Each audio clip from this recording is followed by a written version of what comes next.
Assalamualaikum warahmatullahi wabarakatuh. Semangat belajar, semoga kita semua dalam keadaan sehat.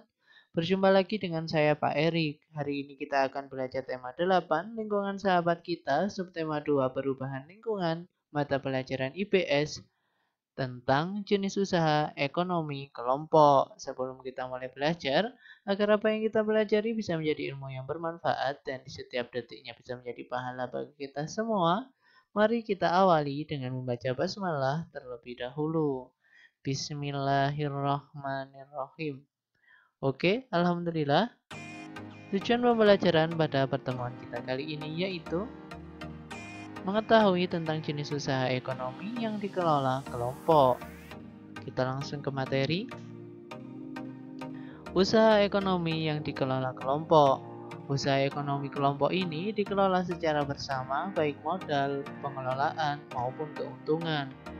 Bentuk usaha ekonomi bersama sebagai berikut. Yang pertama BUMN atau Badan Usaha Milik Negara. Yang kedua BUMS, Badan Usaha Milik Swasta, serta koperasi. Mari kita bahas ketiganya.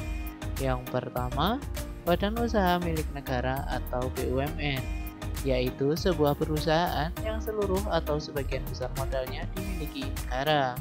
BUMN dapat berbentuk perusahaan umum atau perum dan perseroan terbatas atau persero. BUMN bergerak di bidang usaha yang bersifat strategis atau vital, misalnya bidang energi listrik dan telekomunikasi. Selanjutnya, di Indonesia juga terdapat Badan Usaha Milik Daerah atau BUMD.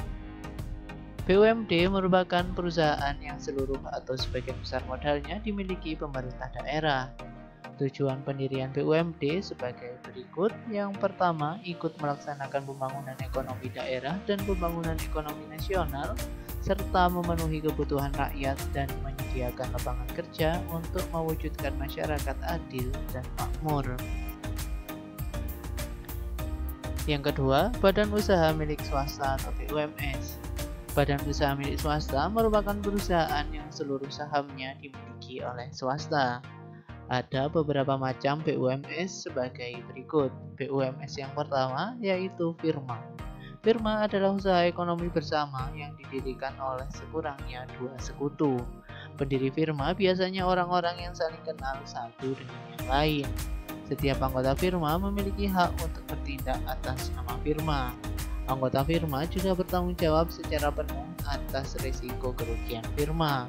Usaha berbentuk firma biasa bergerak di bidang layanan konsultasi hukum dan keuangan. BUMS yang kedua yaitu Persekutuan Komuniter atau CV. CV didirikan oleh sekurangnya dua orang yang menyetorkan modal. Pada CV terdapat dua jenis sekutu, yaitu sekutu aktif dan sekutu pasif. Sekutu aktif berperan sebagai investor dan pengelola CV. Sekutu pasif berperan sebagai investor tanpa terlibat dalam pengelolaan CV. Usaha berbentuk CV dapat dikembangkan dari firma.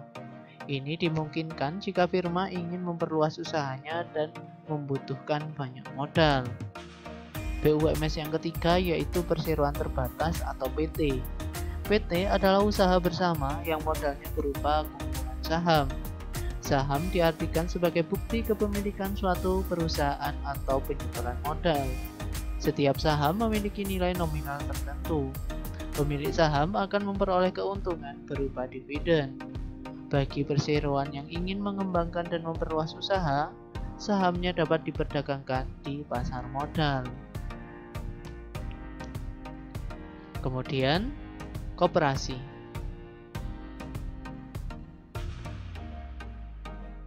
Di Indonesia berkembang usaha bersama yang bertujuan mensejahterakan anggotanya. Usaha yang dimaksud adalah koperasi. Berdasarkan Undang-Undang Nomor 25 Tahun 1992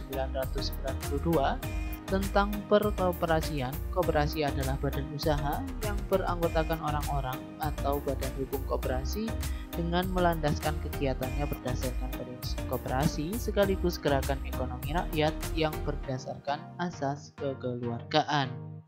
Koperasi sesuai dengan Undang-Undang Dasar 1945 Pasal 33 Ayat 1 yaitu Bentuk perekonomian disusun atas usaha bersama berdasarkan asas kekeluargaan. Koperasi pertama kali dikembangkan oleh Dr. Hannes Muhammad Hatta. Atas perannya tersebut beliau dijuluki Bapak Koperasi Indonesia. Bentuk-bentuk koperasi di Indonesia sebagai berikut. Yang pertama, koperasi konsumsi, yaitu koperasi yang menyediakan berbagai barang konsumsi untuk memenuhi kebutuhan sehari-hari. Contohnya beras, gula, minyak, sabun, peralatan rumah tangga, dan barang elektronik. Tujuan koperasi ini adalah memenuhi kebutuhan konsumsi sehari-hari bagi anggota dengan harga dan mutu layak. Yang kedua, koperasi simpan pinjam, yaitu koperasi yang menyediakan layanan simpan dan pinjam. Koperasi jenis ini menerima simpanan dari anggota. Selanjutnya, uang yang telah terkumpul dipinjamkan kepada anggota yang lain. Yang ketiga, koperasi produksi, yaitu koperasi yang menyediakan bahan baku produksi dan menyalurkan hasil produksi anggotanya. Koperasi ini beranggotakan para produsen atau pengusaha, misalnya pengusaha batik, tahu tempe, dan sapi perah. Yang keempat, koperasi jasa, yaitu koperasi yang menyediakan layanan atau jasa tertentu bagi anggotanya, contohnya koperasi angkutan. Yang kelima, koperasi serba usaha, yaitu koperasi mengelola berbagai jenis usaha, misalnya penyediaan barang konsumsi, simpan pinjam, penyediaan bahan baku, dan penyaluran hasil produksi. Contohnya KUD atau koperasi unit desa. Kesimpulan pada pembelajaran kita kali ini yaitu usaha ekonomi kelompok dikelola secara bersama, baik modal, pengelolaan maupun keuntungan. Bentuk usaha ekonomi bersama sebagai berikut. Yang pertama BUMN, yang kedua BUMS, dan ketiga koperasi. Terima kasih, semoga bermanfaat. Sampai jumpa di pembelajaran selanjutnya. Tetap sehat dan tetap semangat. Saya akhiri. Wassalamualaikum warahmatullahi wabarakatuh.